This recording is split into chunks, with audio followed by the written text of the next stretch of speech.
Kekasihku Muhammad bin Abdullah bin Abdul Muthalib, ayahanda tercinta, meninggalkannya saat berumur 2 bulan di dalam kandungan.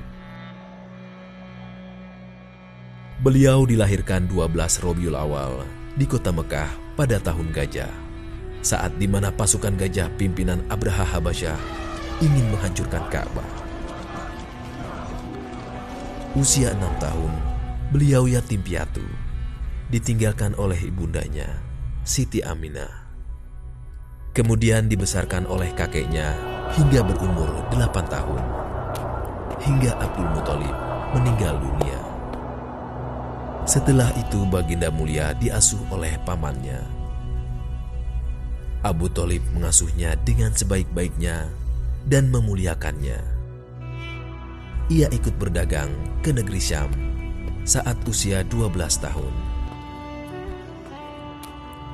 Sesampainya di sana, beliau bersama pamannya bertemu dengan pendeta bernama Buhairah.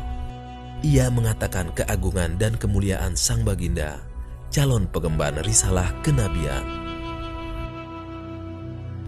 Sebelum diangkat menjadi nabi, beliau sudah memiliki sifat sidik, amanah, tabligh, dan fatonah, sehingga beliau dikenal dengan julukan Al-Amin.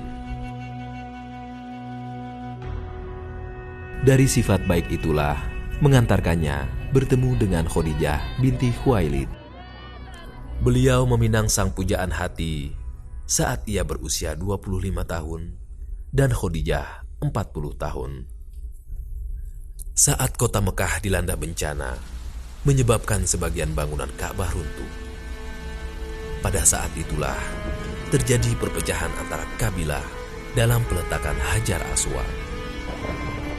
Maka datanglah baginda mulia memberikan solusi terbaik yang dapat diterima oleh semua kaum. Pada umur 40 tahun, beliau menerima wahyu pertama dari Allah Subhanahu wa Ta'ala melalui perantara malaikat Jibril di Gua Hiro. Dan saat itulah baginda mulia ditetapkan sebagai nabi dan rasul. Tahun ke-10 kenabian dikenal dengan tahun duka cita. Khadijah dan Abu Thalib meninggal dunia. Ketika ditinggal oleh orang tercinta, kaum Quraisy menghalangi dakwahnya. Hingga terjadilah peristiwa penolakan ketika berdakwah di Thaif.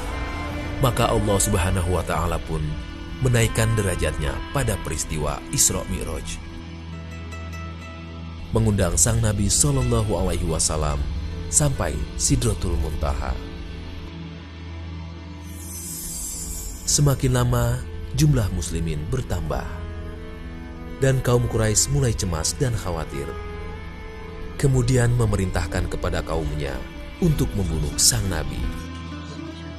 Maka Nabi Muhammad Shallallahu Alaihi Wasallam bersama Abu Bakar As-Siddiq pergi berhijrah.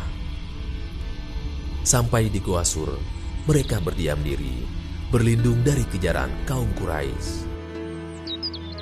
Allah Subhanahu wa Ta'ala pun melindungi setiap langkah mereka. Hingga akhirnya sampailah mereka di kota Madinah dengan sambutan yang meriah.